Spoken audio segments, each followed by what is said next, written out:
મારા બેટા મારું સિંગ ભજમ ટોકણું નાખી ભળાતું આથી તે દિવસ જતો ભળાતું હતું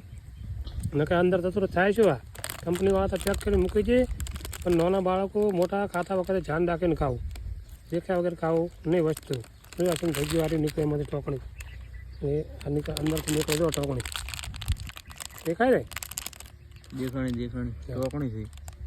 જો નાના બાળકો કહી જશો તો આ મોટો ખાય તો તકલીફ થાય તો હું અવાજ કરતો હતો નાસ્તો કરતાં ભાઈ લઈને આવ્યો તો સિંગ થઈ ગયો એટલે હું જોઈ જોઈને ખાતો હતો અંદરથી અંદર હાથમાં ટોકરી વાળો સિંગ ભાઈ હાથમાં આવી ગયો દેખો દેખી લો છે ને તો ભાઈ ખાવું તો જોઈને ખાવ મિત્રો જોઈને ખાવા જો સિંગ ભજીયામાં પણ ટાંકણી આવવા લાગી છે આ ડુપ્લિકેટ સિંગ ભજીયા ધ્યાન રાખવું ન કે અંદર પેટમાં પછી તકલીફ થાય લોકોને આવી જજો અંદર